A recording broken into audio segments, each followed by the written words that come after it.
department, EMPD, and the city's response to these incidents and engagement with organized labor and the steps we have taken to restore order and accountability within our law enforcement agencies. Just a bit of a background, on the 19th of March 2025, members of the EMPD participated in an unlawful strike action that led to the blockage of major highways, including the R21, the N12, the N17, the N3. And this illegal action disrupted traffic. It obstructed access to our Tambo International Airport, a national key point. It placed thousands of commuters at risk. Businesses were disturbed and travelers were also affected. Additionally, EMPD officers were found using cities issued vehicles, firearms, and uniform during the illegal protest, contravening the duties as essential service providers.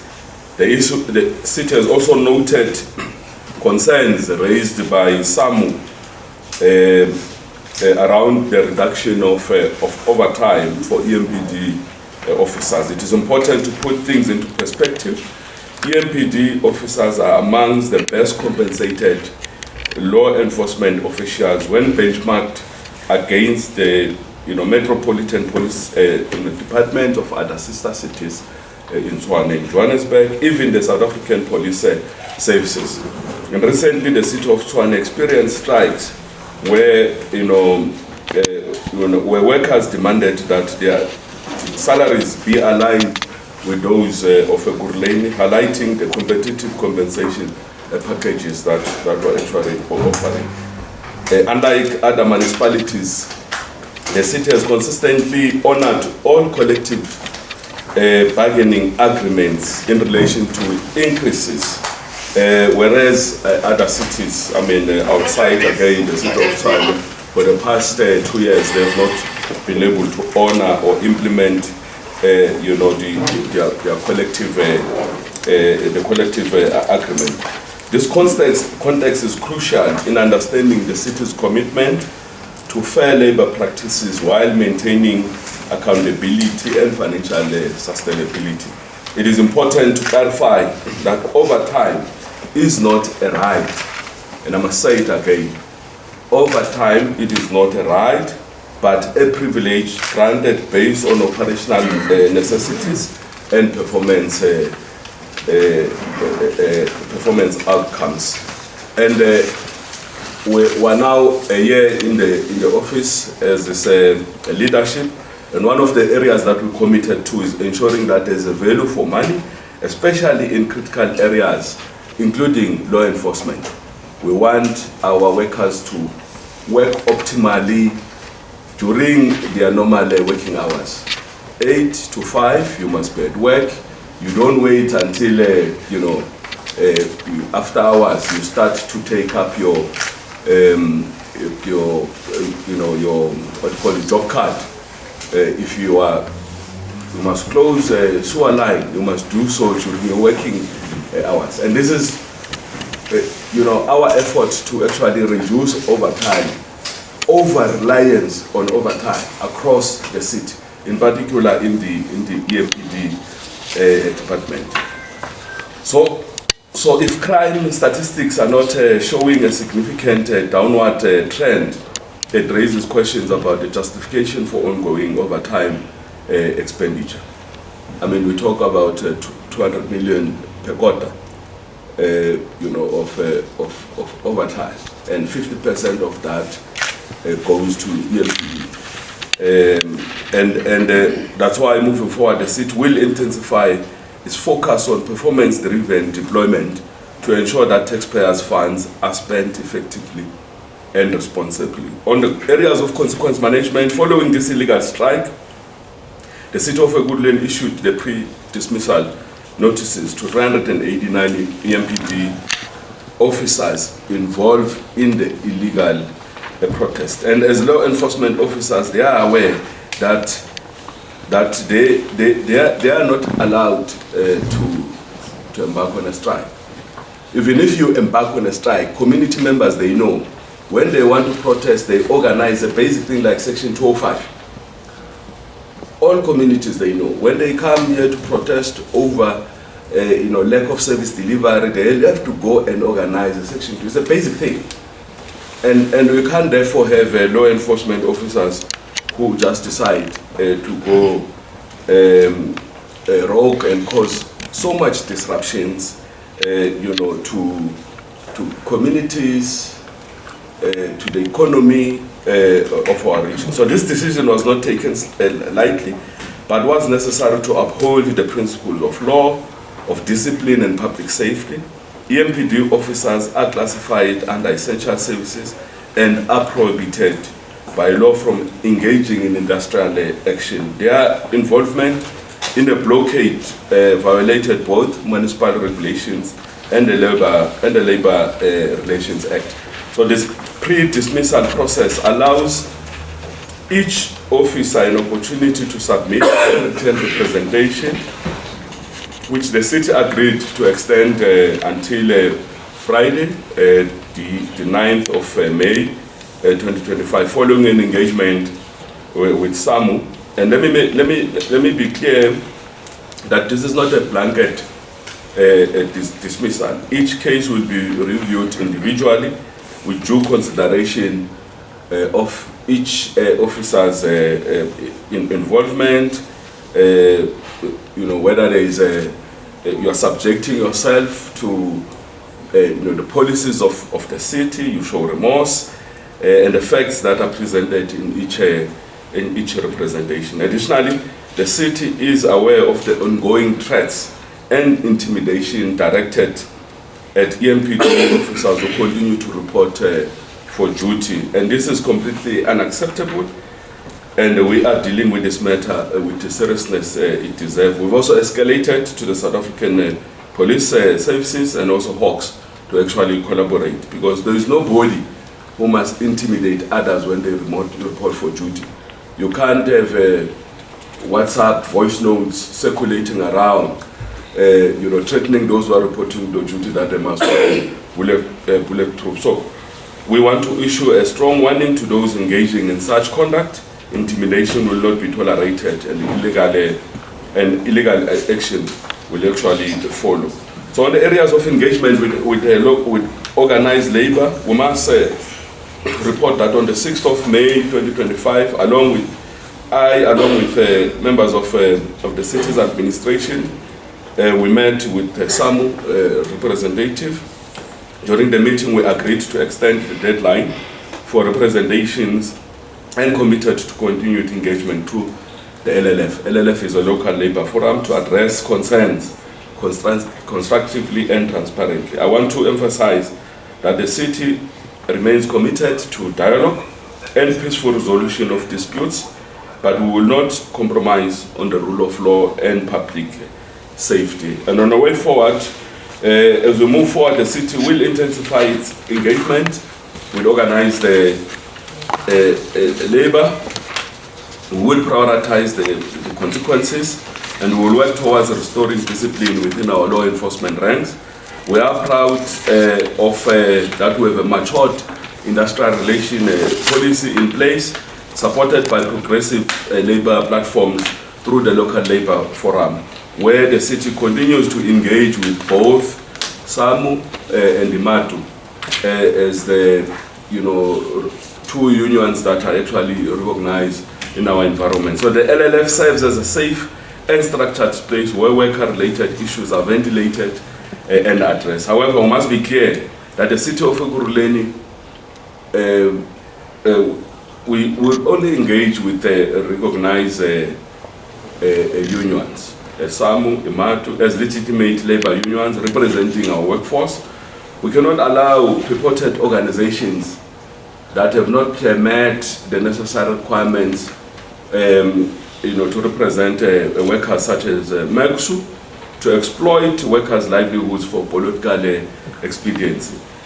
They are non-compliant in whatever that they do, and they are losing cases every day in our courts, because everything, there is labor relations there is a legislations that govern, you know, how we engage with the employer, who do you represent, and all that. So we are committed to constructive and lawful engagement with recognized unions, and we will continue to uphold these standards. A critical component of this SWOT strategy is the planned transition of the EMPD operations to shift systems and aimed at enhancing operational efficiency and service delivery across the city. So there's already an item that is before the local labor forum, the LLF, and that item should be able to address those long-standing issues around salary adjustment, around night shift allowances, around standby allowances, ensuring that these matters are resolved effectively and become a concern of the past. In addition, the city is preparing to deploy approximately 1,500 traffic wardens and newly trained candidates that are currently completing their training at the EMPD Academy. We must indicate we've got an academy and where, you know, we take through our metropolis officers for training, and we must indicate that we do have different categories within our EMPD. Some are securities, some they work on land invasion, some are traffic wardens. So this is a capacity that we have that at any given time, you know, we should be able to ensure that our communities are safe. Of course, it's never enough. If resources allow, we should be able to add gradually on this capacity to actually ensure that we meet some of the standards. So these officers will soon be ready to protect and serve, further strengthening our policing capacity across Ekurhuleni. We're also working closely with the South African Police Services under the existing Memorandum of Understanding, coordinated through the Premier.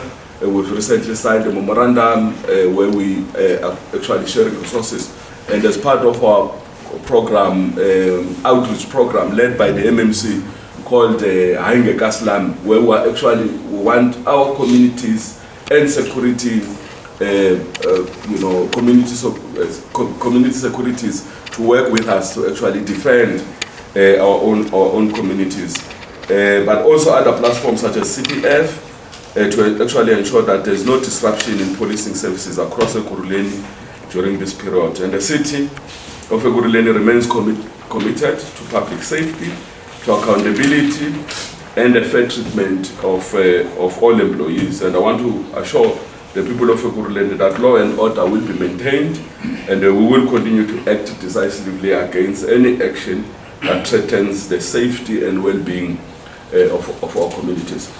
So, thank you very much. Thank you for the opportunity. We can take questions. Yes, Mayor, we hear that you mentioned that there are unrecognized unions representing workers, but when the strike was happening, you had talks with those unions at that time, MEXA, with the MMC of Finance. What were the conversations then? What changed? So whatever conversations you had in that meeting, they don't stand.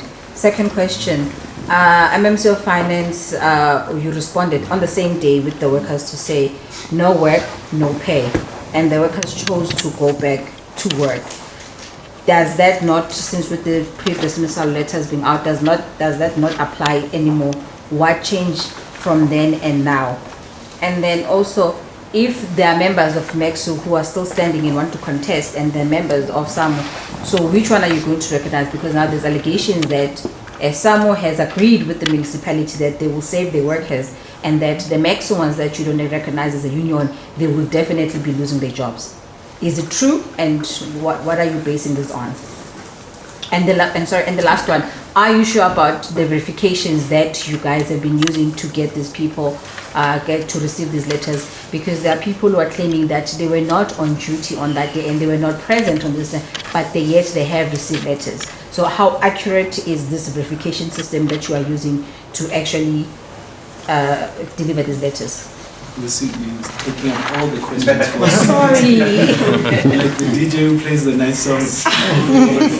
Number 2. Thank you very much. Your democratic right. But there's an industrial policy that is in place that regulates all municipalities across. For you to be recognized, you must be enjoying a particular support. You'll agree with me that every 10 people can group themselves, then you will not know who's who. It will actually run the entire administration amok. Now, that's basics. You need to ensure that the people who are organizing workers, they understand the industrial policy, and that they are properly organized and that they've got the proper following.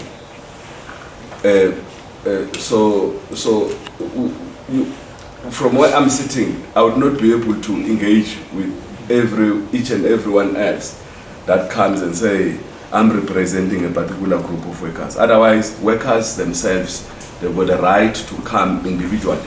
There's nothing wrong. I mean, workers, they come to my office all the time to escalate their issues. But where they are organized, where they must actually sit in the LLF. LLF is a local labor forum. They will have to follow certain requirements. One of those, I think you need to have about 100,000 membership in the local municipality sector. We've got about 257 municipalities across. So it means you must be existing because how we're organized according to SAL, there's something called collective bargaining. For instance, so that a worker, when we do increases, when we're negotiating across, all those they actually happening at that platform. I can go on in terms of what do we mean. So you'll agree with me that people are organizing themselves every day for whatever reasons in the workplace. But if they don't meet these requirements, it becomes then difficult legally. Because the LLF is a recognized platform to engage, where the employer and the employee representative they actually sit to engage on those issues. Now, that is why everyone must know, for you to organize and mobilize workers to an industrial action, there's certain responsibilities. When you mislead workers and take them to close, knowing that they're essential services, what do you call that? You call them irresponsible, organized labor, responsible leadership? No, it is not. So we would not be able to accord, those, that platform in an LLF platform, if you get what I mean. So you can sit outside, you can engage, but in a legal platform, you will not be able to enjoy that right until you've met certain requirements. And these requirements also talks to responsible leadership. Now, and that's what we mean. The representation of each employee can be done by anybody. One employee can decide to bring a lawyer. One employee can choose to bring SAP or IMATU for that matter, or whoever that they choose. So it is a fair platform. An employee can come himself and represent themselves. That is why when some come and say, we want to see the mayor as a recognized, organized labor, I can't not grant them that opportunity to actually represent the workers. I don't have to ask them, out of the 389, prove to me that these are actually workers. But if they come, they say, we don't think that the 48 hours is enough. We think, and we have to agree on an extended period until this coming Friday. So what is the impact as officers are not on duty? The officers are on duty. EMPD is on duty. They are looking beautiful, they're behind you. they are on duty. I'm saying the strong workforce of EMPD are on duty. Of course, there is the few that are going through a process. There are a few who do not want to work extended hours. We can't force you to work overtime. Overtime, that's why we say it's not a right.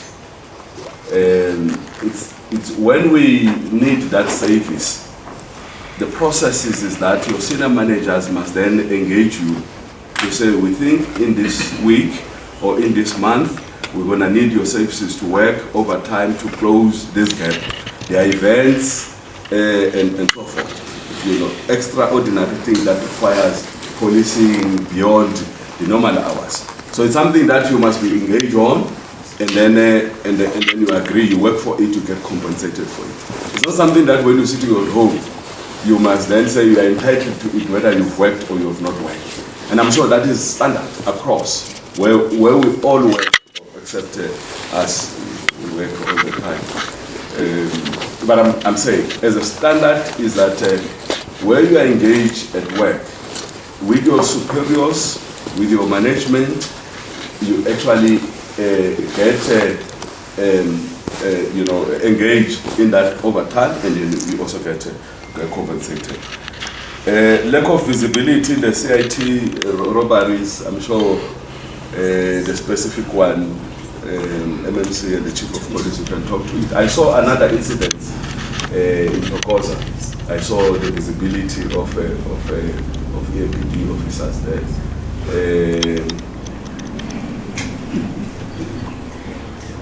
I'm sorry to disturb you, but I was there, I didn't see them. Which one? Tokoza. Which incident? We'll respond. The CIT. Bombing. Yeah, but I'm saying I saw another incident. Yeah, it's important that but they will take you through the details. Thank you.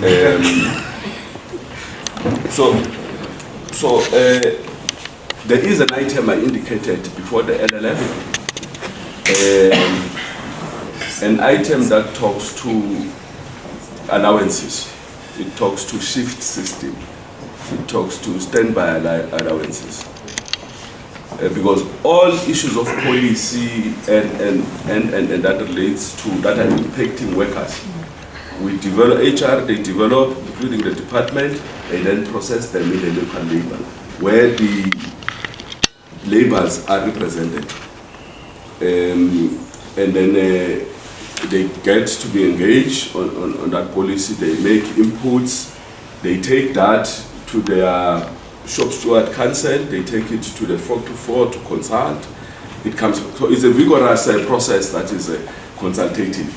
And we are happy that that process is actually matured. And we would like to plead with all our employees. They are not forced to follow any organized labor, but there must be an appreciation that in a workplace where we've got more than 18,000 employees, it will be difficult to engage with each one of them. So it is better when you engage them through their organized formation in the workplace. They've got various structures, from the regional structures to local in each and every depot and so forth. So that is the best way to actually pass the message, and they've got those structures that they actually utilize to communicate, considered there.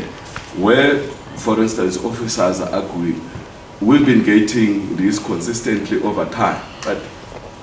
And we have now, it's part of our salary structure. But is it right? Because we as politicians, we get punished by not using the resources of the municipality efficiently. We go to elections, we get punished. Who is actually delivering the services? It is not the mayor, it is not the council, it is our officials. So when we self-correct, when we correct certain things, we want to optimize our workforce. People must work productively during their time. They must give us value for money. And it's not just applicable to the EMPD, by the way. It's a regime that we have applied it across, because we want value for money, no over-reliance on overtime where people are not working. You see some of the employees during daylight cooking under the trees, sitting there, and communities are complaining.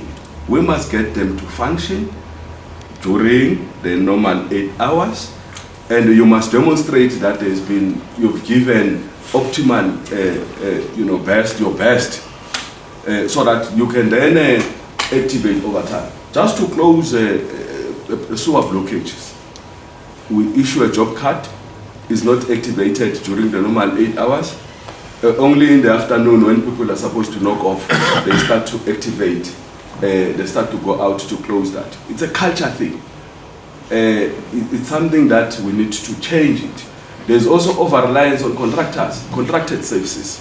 People, they do not work, but they rely on a contractor to come and cut the grass, when they're supposed to be cutting the grass during that 8 hours.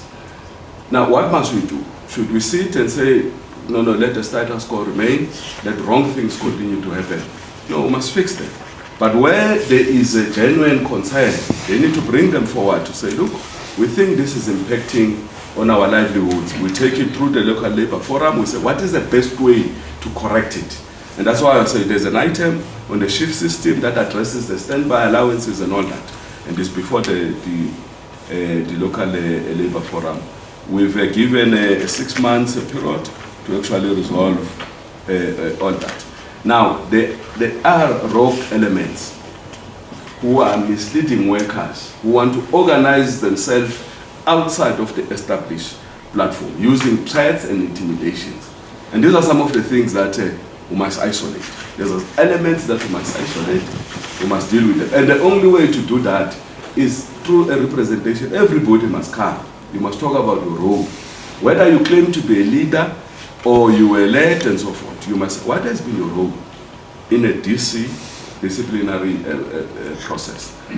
And that's the only way, because we can't just say, let the road continue, because the number happens to be 389. You'll agree with me, our communities, they don't want that. In fact, this which we are doing, it's one of the action that is receiving positive response from communities. Communities, they want action.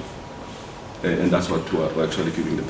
I'm not sure, Chief of Police, MMC, if you want to deal with the specific technical issues on the ground. Very interested in this question.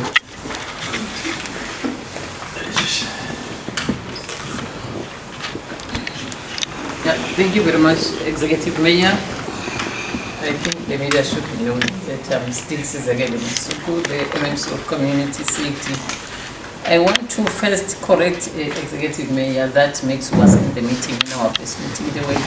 They came in, but before the meeting started, we had to do a roll call and see who is there, who is supposed to be, who is not supposed to be. We requested them to leave us because they are not recognized by the city, and as they know it, without a hassle, they marched outside, and then we continued with the meeting. And then the second one that I want to respond to, that maybe I think should be responded to, the proof as to who was there or not. There were drones there, there are footages, there's everybody that was there.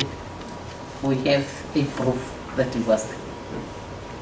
And then the police, 80% of our officers are on duty, by the way, now. 80% of them. The rest, Executive Mayor has spoken to them. As for the Togoza one, we responded. As a result, they are arrested, we meet. Here is a proof. If you want to come forward, we can give you. There is one of our officers behind that truck money there, in uniform. But you must also note that they are specialized unit. Some of our officers are not in uniform, but there is one in uniform. If you would like to take a look, we can happily share with you that way on duty. Also want to reiterate on the issue of the overtime that Now we have responded to the issue of overtime, that across there will be a 40-hour overtime based off many reasons, one of them being a financial constraint in the city, which was communicated prior to the strike to the workers by the acting chief of police. We have 3 regions here in the city of Ekurhuleni. He went to the 3 sub-regions and communicated with officers. So I want to leave it at that. I don't know whether Chief, you want to add on that.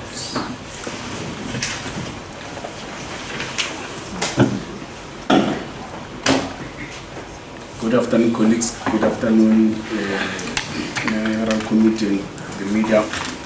I think one must mention that we're a command and control institution, and we are appointed to do 3 mandates, to execute 3 mandates. It's traffic law enforcement, it's bylaw, it's crime prevention. It is us who must make sure that there's traffic flow. We must execute the laws that are related to traffic law enforcement. It is us who must make sure that in all our freeways, towards airport, towards where people are going to place of work, there's traffic flow. And it is incorrect for us to go and stop. It was an anarchy that our members, and they know very well. In the previous years, we used to arrest people who are protesting. Even here, this year, we are arresting people who are protesting around the freeways, because we understand what is going on in those freeways. Whether we are having a protest, I may have said it very clearly that there are sections of the law that allows you to protest, allows you to embark in different strategy, in different actions that you want to take. And it is us who must follow that law. We can't allow a situation where law enforcement with firearms, state vehicles that are supposed to serve the same community to stop those people. And we've got video footages here where people were stopped physically. People were so violent when they were stopping those vehicles. And you can't allow this, that is the city. We are going to make sure that there's no order. As we are appointed to execute and make sure that there's no order in the city. In terms of responding to different crime scenes and everything, we've got tactical units, we've got specialized units, we've got other units that are doing traffic law enforcement, we've got units that are doing illegal mining. We are responding to all those crimes.